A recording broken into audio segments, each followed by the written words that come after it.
Hello everyone, my name is Sean and this is Power Made Perfect. So in the last video we talked about who exactly the last are that will finish first. And I thought it would be beneficial to discuss who the first are that finish last, according to the Bible. I hope this helps us to understand the subject as a whole a little bit more, as well as maybe some things to avoid.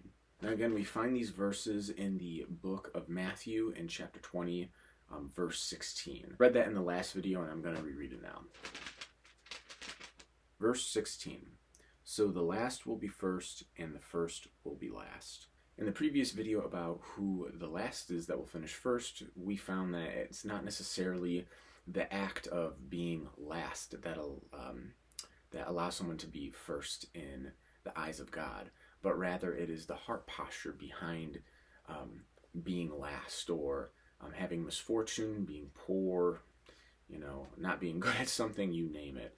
And I think that when we look at who is the first that will finish last, I think that we can, with that same logic, infer that it is not the matter of being first, or the physical act of being first, like riches or prestige or natural abilities or whatnot, but it is the heart posture behind being first that really makes someone last in the eyes of God.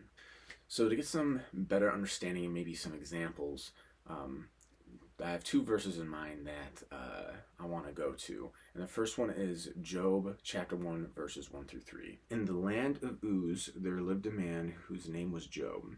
This man was blameless and upright. He feared God and shunned evil. He had 7 sons and 3 daughters, and he owned 7,000 sheep, 3,000 camels, 500 yoke of oxen, and 500 donkeys, and had a large number of servants. He was the greatest man among all the people of the East. Now let's go to Luke chapter 16, verses 19 through 21. And this is the parable of the rich man and the beggar Lazarus. Verse 19. There was a rich man who was dressed in purple and fine linen and lived in luxury every day. At his gate was laid a beggar named Lazarus, covered with sores, and longing to eat what fell from the rich man's table. Even the dogs came and licked his sores. Well, the reason why I want to look at both of these texts is because we have two men, and both, I think we would all agree, would be considered first, at least in earthly terms.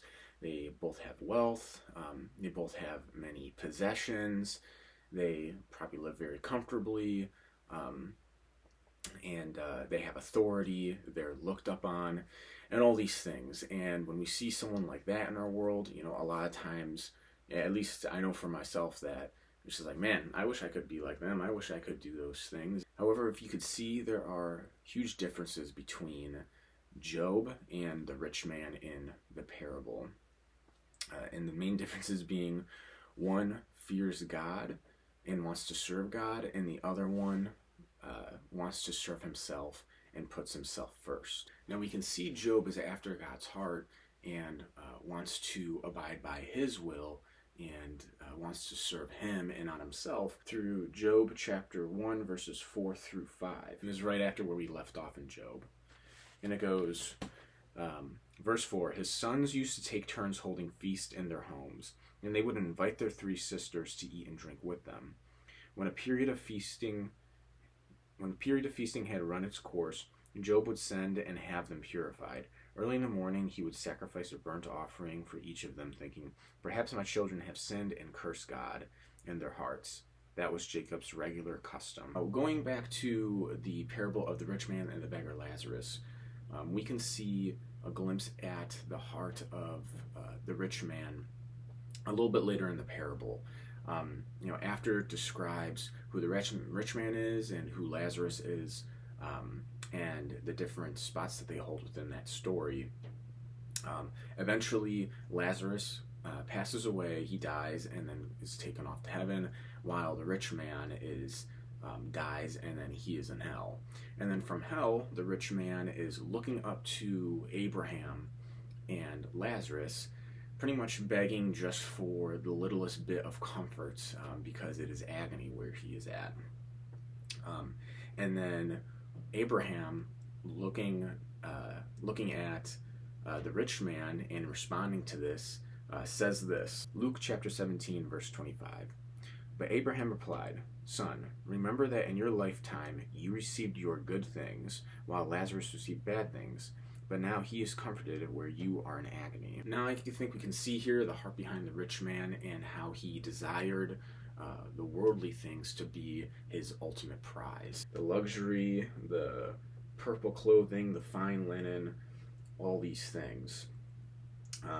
And, I think we can relate in the way of, when we're thinking about ourselves, when we're thinking about how we can make ourselves look better and really start to, in a sense, worship ourselves. We want those things. We want to make ourselves seem better. We want people to see us and notice us. And then we'll start to, worship the things of comfort and all of that stuff as well. So I think a lot of us can relate to this. So again, there's Job, who, though he might have been wealthy and had status and all these things, he feared the Lord and he desired the Lord's will to be done. And then you had the rich man in the parable, who, yes, was rich and wealthy and had probably status among the people, but ultimately wanted to serve himself. So to conclude, again, it's not the physical aspect of being first, just as it's not the physical aspect of being last. It is the heart behind being first is what God cares about, just as it's the heart behind being last is what God cares about. So it's not about the position that we're in, and it's not about what status we have, where we're at in life, and all these things. God looks for, what is your heart within that place that you're in. What is your heart? Are you fearing God? Are you going to Him for strength? Are you trusting Him? Are you looking towards His will and not your own? All these things. That is what the Lord is looking for. Whether we are last or whether we are first. If this is something that you feel like you might struggle with, please feel free to leave a comment in the comment section down below, and I can maybe communicate with you there. Also, I encourage you to pray. I encourage you to be in your word, and of course, if you need prayer over it, leave a comment down, and I'll pray for you, and I'm sure that many others will as well. So that is it. Thank you so much for watching. If you like this video, please hit the like button. If you like content like this, please consider hitting the subscribe button down below. If you would like to see more videos like this, please click one of these videos right over here. But other than that, again, thank you and have a great day. Bye, guys.